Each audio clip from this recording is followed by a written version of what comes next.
Hello, my name's Joanne Mannix and welcome to my Business 306 presentation on accounting.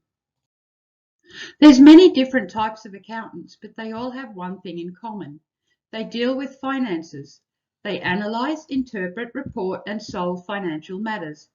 Accountants are financial superheroes who can save a business by solving financial problems and even advise on staffing matters by determining the cost benefit of employees. They ensure compliance with government regulators like the ATO and ASIC. Accountants with listed companies prepare financial reports for shareholders and stakeholders. Financial accountants prepare reports for shareholders. They're often employed within an organisation and work closely with the CEO and CFO. Cost accountants look at the costs of operations within a business to maximise profits. Managerial accountants are similar, but they look more at management costs. They have a proactive role within an organisation. Tax accountants prepare and lodge tax returns. A tax accountant can also help small businesses to manage their businesses when they don't have an in-house accountant or even a bookkeeper. They are usually in public practice where they do work for various individuals and businesses. Auditors are reactive and scrutinise finances for errors and check for compliance. Auditors are often external to the business so that they are impartial. Non-profit accountants are interested in cutting costs and producing the specific financial reports required for this sector. One of the roles that an accounting graduate can go into is public practice accountant. This usually involves preparing financial reports and tax returns for various size entities. There can be a wide variety of work from salary and wage earners to investors to large businesses. Some public practices also do auditing of not-for-profit, self-managed super funds and listed companies. An advantage is that the exposure to so many different entities provides a wide range of knowledge, and the work is constantly changing, challenging the accountant to constantly research and develop. It is, however, not a highly paid role. The average starting salary for a graduate is around $25 an hour, increasing to an average of around $49 an hour. This is not a high salary for the work and knowledge required. For this reason, many public practice accountants strive to become partners of the firm or start their own practice. Not-for-profit businesses are not as focused on profit target as commercial businesses, and they often operate on a shoestring budget and have limited financial reserves. So it's important that the not-for-profit accountant keeps a close eye on the budget. With smaller not-for-profits, the accountant may also be involved in HR, IT, and possibly even other areas within the organisation and management. It gives the accountant an opportunity to develop a wide variety of skills, but can also put pressure on them to juggle many different balls. The accountant needs to be able to identify costs that can be reduced or eliminated without impacting the overall mission of the not-for-profit. The not-for-profit accountant also does need a number of the skills that are used by the management accountant. The people within a not-for-profit need to be passionate about the cause, as the pay is often lower than the commercial sector. The average salary for a not-for-profit accountant is similar to a tax accountant, starting at around $25,000 and going up to $90,000 per annum for an experienced financial accountant. This can be higher for the CFO in a larger not-for-profit. Management or cost accountants work within a business, usually as an employee. They prepare budgets using their knowledge to forecast economic trends, future costs, and measure performance. The reports they produce are used by management to make business decisions. This makes this branch of accounting a high-pressure area.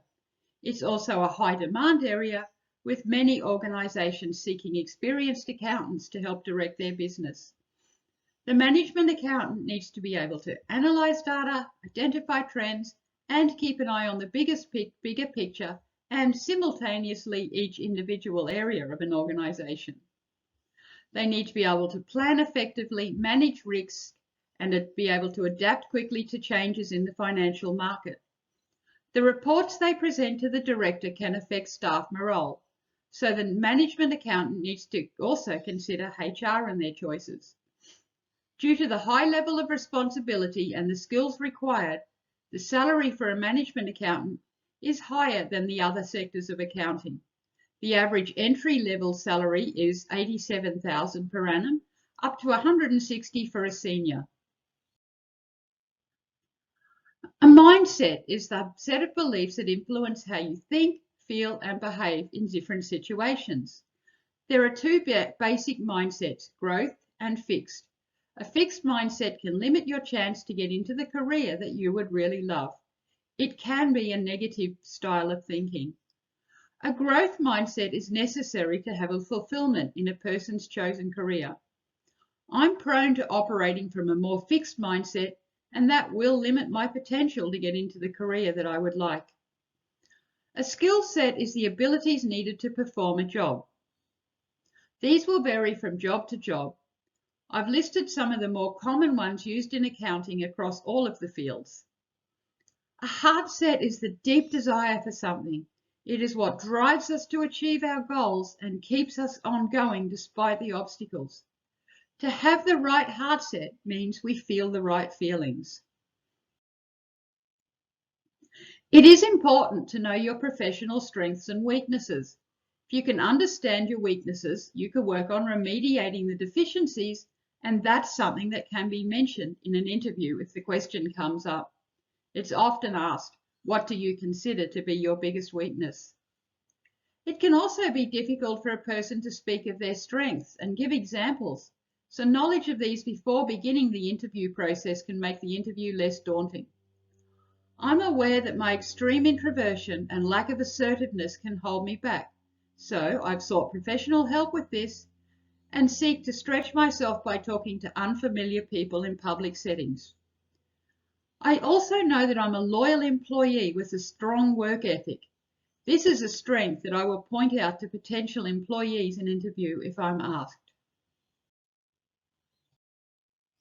So, after looking at the different types of accountants, my skill set, mindset, heart set, strengths and weaknesses, I'll now look at the skills that have been identified as being important for being an accountant. Looking at the list of skills required, I can see the areas that I need to strengthen are communication, particularly verbal, and conflict management. A lot of conflict in the workplace arises from miscommunication, so these two areas are heavily linked. To overcome this, I need to consider the following: the points of view of the other people in the conflict situation and their motivation. If I work towards assisting others to achieve their goals, it should also help me to achieve my goals. Empathy, compromise, and compassion are traits that exist in conflict management. It's important that I develop these skills in my current and future workplaces.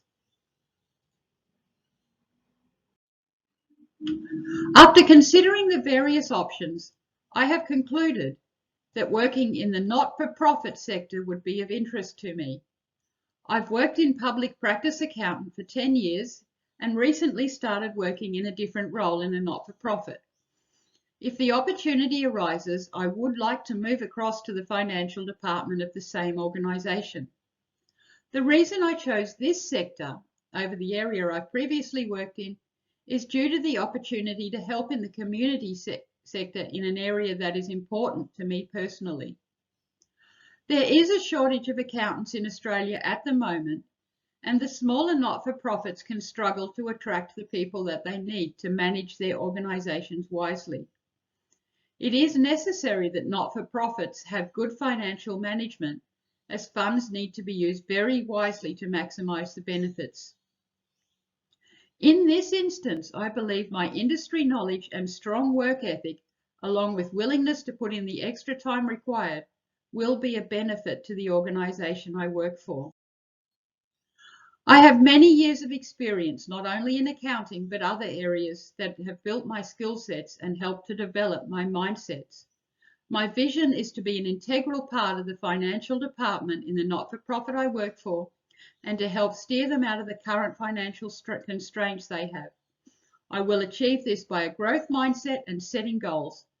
My first goal is to learn the intricacies of not-for-profit accounting and the legislation around that. I'm also working on my weaknesses. I have identified and building my strengths. I look forward to the next stage of my career development.